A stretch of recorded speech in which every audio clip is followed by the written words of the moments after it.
امریکہ اور اسرائیل کو اندازہ نہیں تھا کہ ایران سے جنگ میں ایران کا ہر وار بہت کاری ہوگا، پہلے سے تیز ہوگا، مؤثر ہوگا اور بہت درست اور ٹھیک نشانے پر لگے گا۔ جب ایران نے بہت زیادہ کاری وار کرنے شروع کیے اور بہت زیادہ نقصان پہنچانا شروع کیا تو امریکہ اور اسرائیل نے ایک بہت خوفناک منصوبہ بنایا، اور اس خوفناک منصوبے کا پہلا فیز کل خوش قسمتی سے ناکام ہو گیا، اور یہ پوری سازش جو ایک بھیانک سازش تیار کی گئی تھی تل اویو میں اور واشنگٹن میں، یہ ایک مشترکہ طور پہ تیار کی گئی سازش ناکام ہو گئی اور سب کے سامنے، دنیا کے سامنے کھل کر سامنے آ گئی۔ سازش یہ تھی کہ کسی طرح ایران کو عرب ممالک سے اور عرب ممالک کو ایران کے خلاف اس قدر بھڑکا دیا جائے کہ دونوں ایک دوسرے پر حملہ کر دیں۔ اس کی کل ایک مثال ہم نے دیکھی ہے کہ سعودی عرب میں ارامکو کی ایک آئل فیسلٹی تھی راس تنورہ میں، اس اتنی بڑی آئل فیسلٹی کو ایران کے 2 ڈرونز نے نشانہ بنایا۔ شروع میں خبر یہی آئی کہ ایران کے 2 ڈرونز نے اس آئل فیسلٹی کو نشانہ بنایا، لیکن جب اس کے بعد حقیقت تھوڑی دیر بعد کھل کر سامنے آئی تو پتہ چلا کہ وہ امریکہ اور اسرائیل کا ایک جوائنٹ ایکشن تھا، ایک جوائنٹ حملہ تھا، جس میں یہ تاثر دیا گیا کہ ایران نے سعودی عرب پہ حملہ کر دیا ہے، جبکہ اصل بات یہ تھی کہ ایران نے وہ حملہ نہیں کرایا تھا، بلکہ روگ ایجنٹس جو تھے، جو موساد کے ایجنٹس تھے، انہوں نے اس کو پلان کیا اور کچھ اس طرح سے پلان کر کے ایگزیکیوٹ کیا کہ یہ تاثر دنیا میں جائے، خود سعودی عرب میں بھی جائے، کہ ایران نے سعودی عرب کی آئل فیسلٹی کو نشانہ بنایا ہے اور یہ سعودی عرب کے خلاف ایک کھلا ایران کا اعلان جنگ ہے۔ لیکن اس کے بعد جب چیزیں سامنے آنا شروع ہوئیں تو اس کے بعد گزشتہ رات سعودی عرب میں ایک بہت بڑا میسو قسم کا آپریشن کیا گیا اور وہاں سے موساد کے ایجنٹس کو گرفتار کیا گیا۔ اسی طرح قطر نے بھی کچھ موساد کے ایجنٹس کو گرفتار کیا گزشتہ رات، اور اس کے بعد یہ خوفناک پلان سامنے آیا کہ کس طرح یہ لوگ نہ صرف سعودی عرب میں ڈرون حملے کرنے والے تھے بلکہ کچھ بم دھماکے بھی کرنے والے تھے، اور بم دھماکے کر کے تاثر یہ دیا جاتا کہ ایران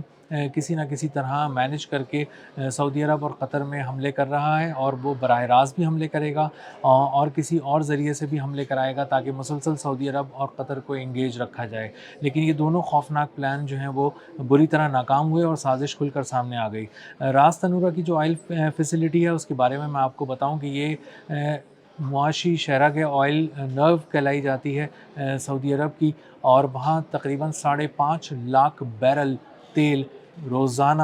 خام تیل جو ہے وہ ریفائن کیا جاتا ہے، اور یہ دنیا کی بڑی فیسلٹیز میں سے بھی ایک ہے، آئل فیسلٹیز میں سے بھی، اور اس کو نقصان پہنچانے کا مطلب دنیا میں انرجی پرائسز کو ہلانا ہے۔ اور جس طرح کہا جا رہا ہے کہ آبنائے ہرمز سے دنیا کا جو 20% تیل گزرتا ہے روزانہ، اس کو روکا گیا ہے ایران کی جانب سے، تو ایک تاثر یہ بھی تھا کہ وہاں پہ جب ایران نے چونکہ وہاں آبنائے ہرمز میں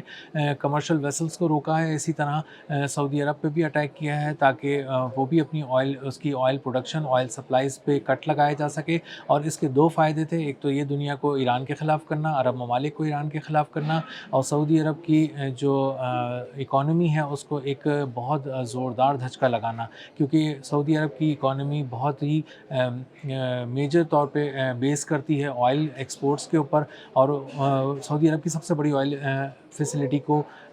ایکسپورٹ فیسلٹی کو ٹارگٹ کرنے کا مطلب یہ تھا کہ اس کی آئل نرو پہ حملہ کرنا، لیکن اس کو ناکام بنایا گیا ہے۔ راس تنورہ آئل فیسلٹی پر حملے کے بعد، اسرائیلی حملے کے بعد اس کو بند کر دیا گیا ہے، اس میں کافی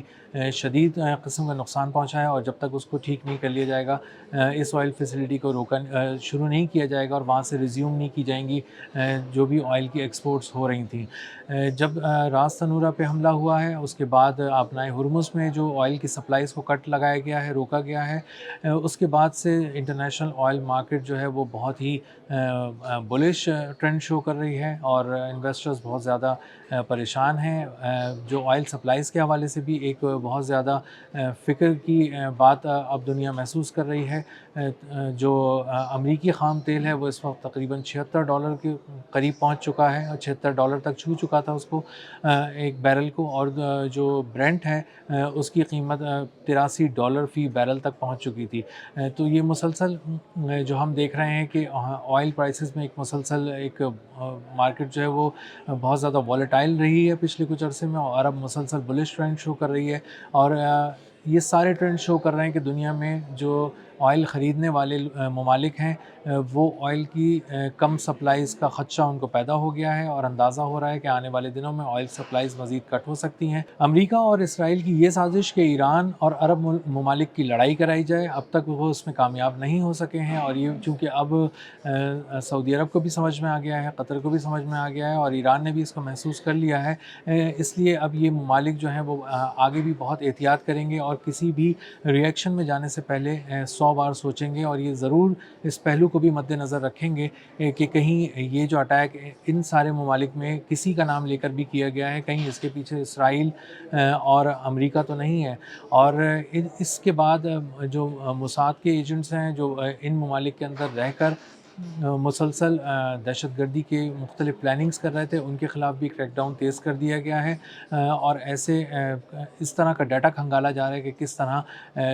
اس چیز کو انشور کیا جا سکے کہ سعودی عرب میں، قطر میں اور دیگر عرب ممالک میں جو موساد کے ایجنٹس ہیں ان کو ٹریک کیا جائے اور دیکھا جائے کہ ان کو گرفتار کیا جائے، اور یہ بھی پتہ لگایا جائے کہ آیا ان کے اب اگلے اہداف کون سے ہیں جو ان کو ملے ہیں اور کہاں کہاں ان کو دہشت گردی کرنی تھی۔ تو اب اسرائیل اور امریکہ کا جو ایک گٹھ جوڑ تھا، جو ایک خوفناک گٹھ جوڑ تھا عرب ممالک اور ایران کے خلاف،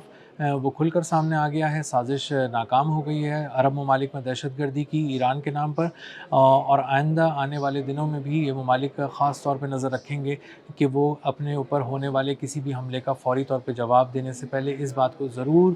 پیش نظر رکھیں، انشور کریں کہ کہیں یہ ایران کے نام پہ یا سعودی عرب کے نام پہ یا قطر کے نام پہ ایک دوسرے کے ممالک پہ حملہ تو نہیں ہے۔